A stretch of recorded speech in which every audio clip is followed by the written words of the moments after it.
Welcome to Toby and Mati's tea time. tea time with Mati Tea, We got tea. and today we're going to be talking about constructive rest and what it means to us and the 5 different steps or Five tasks. the evolution of And what it means to the the world. rest and what it means to the world and how it can save the world Beautiful. one rest at a time. So we start with the first task First task. of constructive rest, which really applies to all the rest of the tasks of It does. constructive rest. It does. You know, And that task is awareness. So now, what is that? What does that mean to you? What is awareness? so awareness when I'm first lie down in constructive rest, I bring all my thoughts about the world, what might have happened before, you know, what I'm going through with my job or with my school or with my Job. friends, I mean, you don't have a job. with my school and with my friends, and I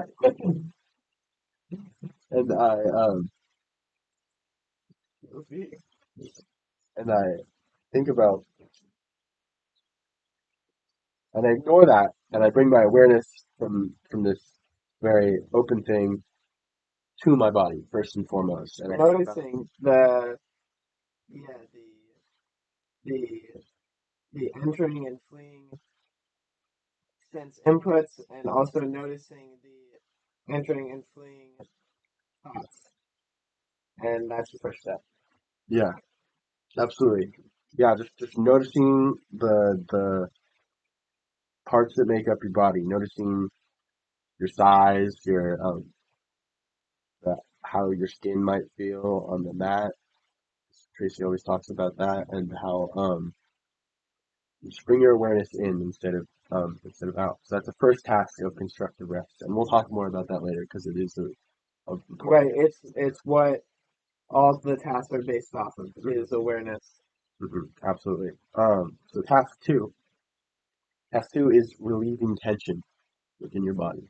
So Clear intention. um, so a quote from the five tasks of constructive rest that I might bring up is loss of awareness is one of the main causes of tension. That's what me and Matthew, while reading it, found to be a good quote. Because your it seems your body doesn't like to be abandoned by awareness.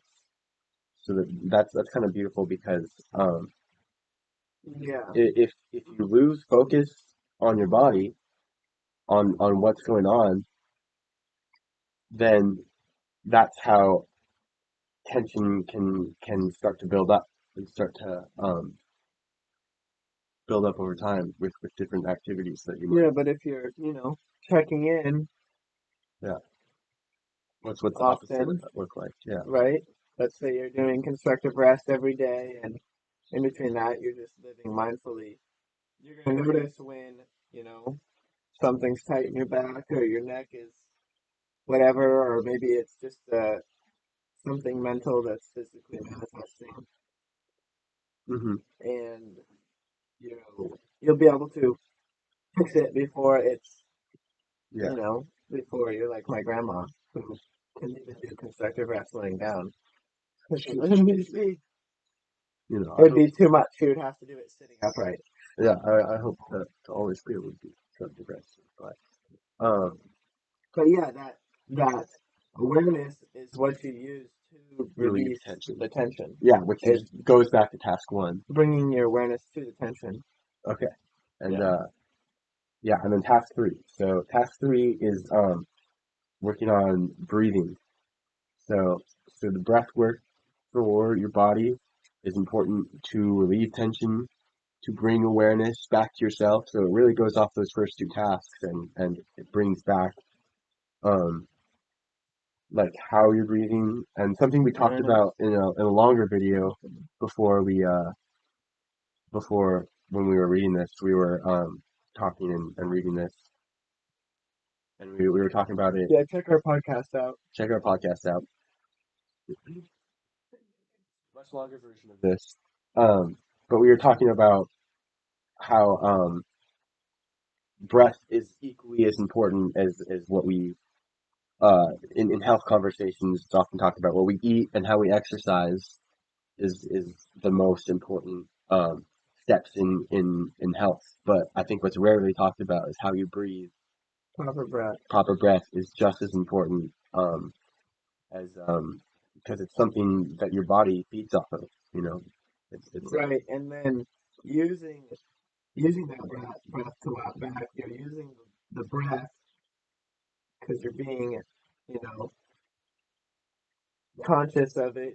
You're bringing your awareness to it, which is task one, and then you're using that breath to more deeply release your tension. absolutely. That's also something we talked about is sometimes when we're in a stretch, when we're and when we finally exhale and finally release, we can get often into a deeper stretch and get into a way of not even being aware that we're stretching sometimes. Just Yeah, fully letting go and fully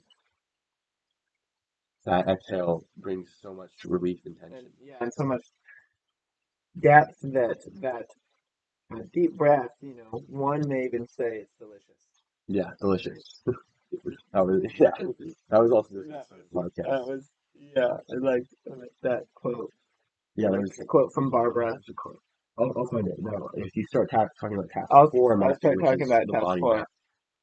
Yeah, so once you are have your awareness on your breath and your sensations and your tension, now once that's all been able to be released, you are visualizing your body map, and that is everything that's going on internally with your, you know, lungs expanding into your diaphragm and contracting your whatever's digesting, you know, maybe your bladder's full, maybe you have a broken pinky toe, Yeah, but it's just you're able to like create this x-ray vision of your skeletal system, your muscular system, your cardiovascular system, your nervous system, and understand what signals are happening and what is like, you know, what's actually happening in your body. yeah, totally. I think a body map is very important to constructive rest, and it goes back to something that was kind of talked about during task one, which is like the size of your body. You know, knowing where it ends, knowing where it starts. Um, if you want to think about it that way. Yeah, so your body map is important to visualize in constructive rest. That's how I think about it. Is Yeah. visualizing it in All my right. mind's eye. Did you find that quote? I did find a quote. So this is back at task three. You're getting more oxygen with each breath, so your brain triggers fewer of them. The larger, slower breaths can feel delicious. Mm. Mm. Thank you, Barbara, for that Yes. beautiful analogy comparing breath to food, which is kind of something we did already. Is like it's equally as important as what you eat, what you put in your body, as how you breathe, and how you. That's also putting oxygen right in your body. Um, Now, task five, the final, last but not least, so task five is constructive rest. working on your relationship to space and time. Space time. Space time to continuum. I don't think it's an and thing. I think It's all one. it's one intertwined. The space and time. You heard it here, Yeah. guys. There's yeah, space is time. Um, but understanding the space you take up within it and being able to they talked about being able to take up I might more space. read a paragraph from task five. Yeah.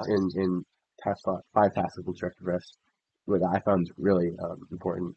There are three states of waking sensory awareness. One is introspection, where all or most of your attention is on yourself. Second is extrospection, where all or most of your attention is on what's outside of you, on the world around you. And a third is inclusive awareness, in which you are aware of yourself and the world. That's the state or condition we want to cultivate in constructive rest. So we thought that was a really good paragraph, paragraph, paragraph that from task 5 that it's important to be aware of yourself and the world around you. And it's more really task 5 is more of a It's a abstract approach. you have your introspection of thinking about yourself, extrospection, Hey, that's what's all that. And and then then being task 5, being your surroundings, being and what did they call it? um, Was there a name? inclusive awareness. Inclusive awareness. Inclusive awareness. I've heard of that be referred to as non-duality as Yeah. well. Where you're really aware of Yeah, what the world is, you're how your full, place within it. and almost that the boundary that they were talking about in task 1 doesn't end where your skin ends. It's as big as you can Yeah, that was create something it. that was brought up in task 5 also, is like becoming the size of a cathedral with your just with your imagination, but um not like in a nervous way that it kind of points out. It's like um it's really in a way where you want to cultivate this you want to be as big as possible with your relationship with space and time, and like you want to become the stars and planets, and yeah, that's kind of Right. It's task really 5 is attaching like myself. your meditative state. Yeah, It's once you've finished all like bringing your awareness to all the physical things, um, then you dive into a deeper yeah. It's really the metaphysical. meditation part of constructive rest. Is how I think about it. Yeah, So to summarize, task 1, which really all the other tasks rely on, is attention. Attention to your body, to yourself, to the inner workings of it. Anything is awareness, integrated awareness. awareness. Task 2 is relieving tension. Tension. Task 3 3, is breath. breath work. Task 4 4, is body map. cultivating the body map. And 5 is the space-time relationship. Yep. That So we those have. are the 5 tasks of constructive rest. We hope you enjoyed our Presentation. presentation. I hope it's better than reading a 5-page essay. Yeah. We did work Enjoy hard it. to understand constructive rest fully. And Tracy, I hope you can, show this to future students and teaching them about constructive rest. We hope that Absolutely, we hope we can be this will, ambassadors yeah. for I truly believe it's, it's a going to save the world one rest at a time. mhm. All right, adios, future resters.